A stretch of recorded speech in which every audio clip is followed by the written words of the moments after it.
Ever walked into like a meeting or a negotiation, even just a tough conversation, and felt like you were already behind, like the other person had the upper hand? Oh, yeah. Today, we're tapping into some ancient wisdom to help you level up your game plan, no matter the battlefield, right? We're diving into Sun Tzu's The Art of War. I mean, it's a classic for a reason. Yeah. It's fascinating. And not just, if you're into military history.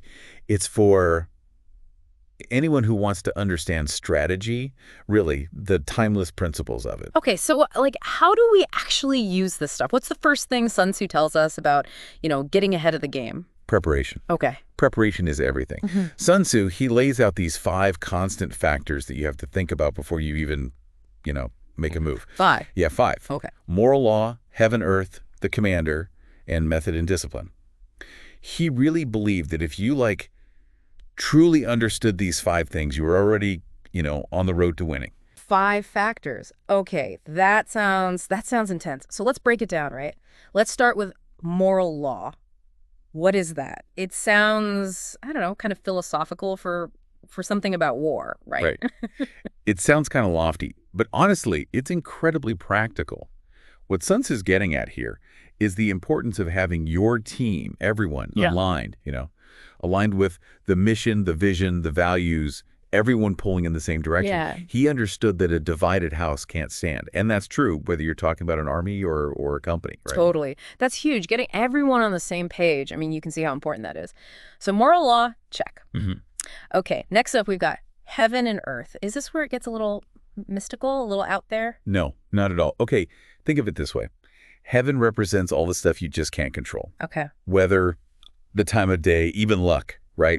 Earth, that's the terrain, the environment, the stuff you can study, the factors you can understand. Okay. Sun Tzu is saying a good strategist, they recognize both, the unpredictable and the knowable. So it's like doing your research, knowing the playing field, but also being ready for, a sudden rainstorm or a competitor making a surprise move. You got to be able to roll with it. Precisely. Yeah. And that actually leads right into another one of Sun Tzu's,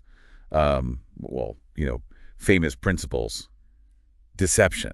Okay. He said, and this is a big one, all warfare is based on deception. Ooh, okay. Now we're talking. Tell me more.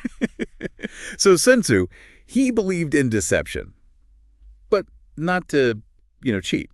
It was about outmaneuvering your opponent, keeping them guessing, disrupting whatever they had planned. Interesting. It's about creating the appearance of strength when you're weak and vice versa. Yeah. That's about being strategic. You're not being dishonest. You're just being clever. Exactly. And this whole deception thing, it's not just for literal battlefields, right? Think about negotiations. Oh, totally. Yeah. You're trying to buy a car and you act like you don't even really want it. That's Sun Tzu. Exactly. Or think about marketing, right? Yeah. Creating a sense of scarcity, Right. Limited edition, got to get it now, that kind of thing. Urgency. Yeah, it's all about perception, right? Right. They try to influence behavior. Sun Tzu, he'd be like, yep, I told you so. We'd be all over that. It's like you're playing 4D chess with somebody stuck in checkers. Exactly. So it's not just about outsmarting them, it's outmaneuvering them strategically, right? Yeah. And speaking of maneuvering, Sun Tzu also had a lot to say about resources. Absolutely, yeah. What? Resources were his thing. He knew that wars weren't just won by having the bigger army, right? Right. It was about using what you had effectively, strategically. And not just your own resources, right? Didn't he talk about using your enemy's resources against them? Oh, 100%. Yeah. He said that 1 cartload of the enemy's provisions, it's worth 20 of your own. Think about that. Wow, okay. He's basically saying that capturing what your opponent has, way more valuable than using up all your own stuff.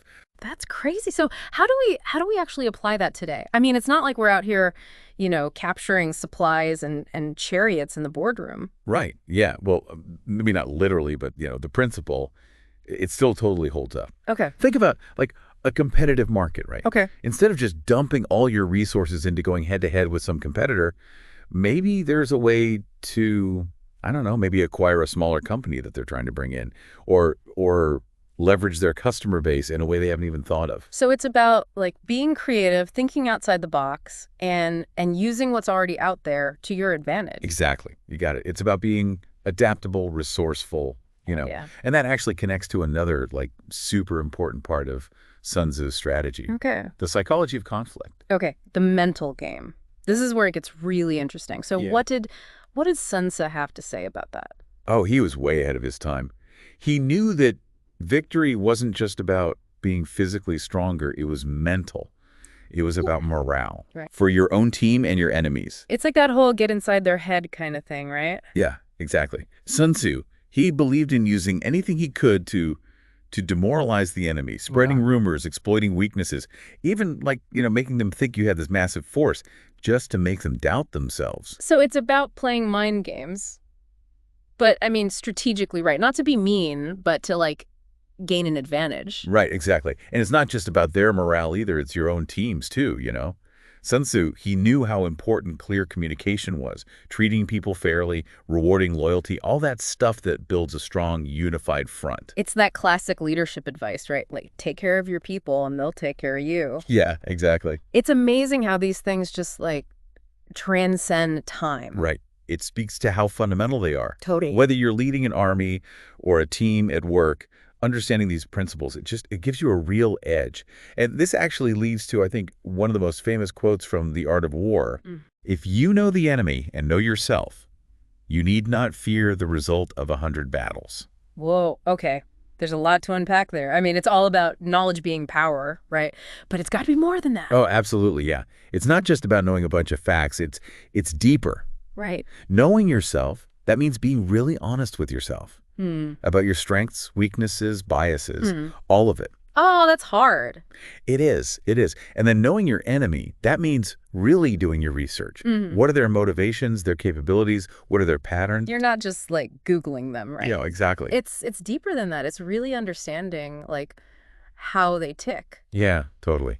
Okay, so you got to know yourself, you got to know your enemy. And that brings us to, well, I mean, we can't talk about Sun Tzu without talking about spies, right? Right. Espionage. He was obsessed. He had a whole section on it. Yeah, the 5 types of spies. Yeah. Local, inward, converted, doomed, and surviving. Each one's got their own special job to do, gathering intel, causing chaos. It's all very cloak and dagger. Like I said, fascinating stuff, even if it's a little more intense than what most of us deal with on a daily basis. Yeah, you're probably not sending secret agents into your competitor's office or anything. Well, I'm not. But, the ideas, they still totally apply. Okay. Think about market research, Yeah. right? Or competitor analysis. Right. Even just staying up on the trends in your industry.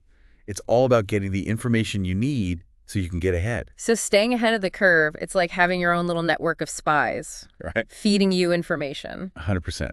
And that takes us right back to that quote, if you know the enemy and know yourself, you need not fear the result of 100 battles.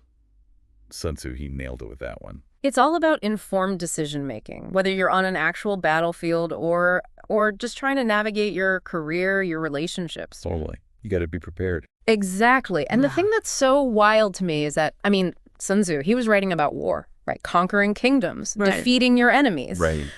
But people, they've taken these principles and they've applied them to everything. Yeah. Business, politics, even just personal stuff. It's amazing. It's pretty incredible. But it makes sense, right? The tactics, they might change, but the underlying stuff, it's timeless. Right. Planning, deception, resourcefulness, that mental game. The psychology of it all. Yes.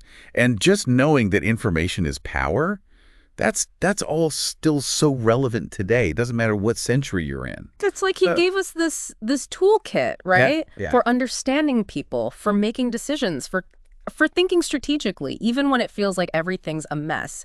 So, okay, what's the biggest takeaway here? If we're trying to sum up our deep dive into Sun Tzu. I think it's that we can all be more strategic in how we think, how we approach our goals. We're not, like I said, facing armies, but we all have our own battles to fight. Right. And having a little bit of that Sun Tzu wisdom, it can make all the difference. It's like channeling your inner strategist, figuring out how to win, whatever winning means for you. Exactly. Well, that's all the time we have for today's deep dive. Big thanks to you for breaking it all down for us. Anytime. And to everyone listening, thanks for joining us. Remember, knowledge is power, but only if you know how to use it.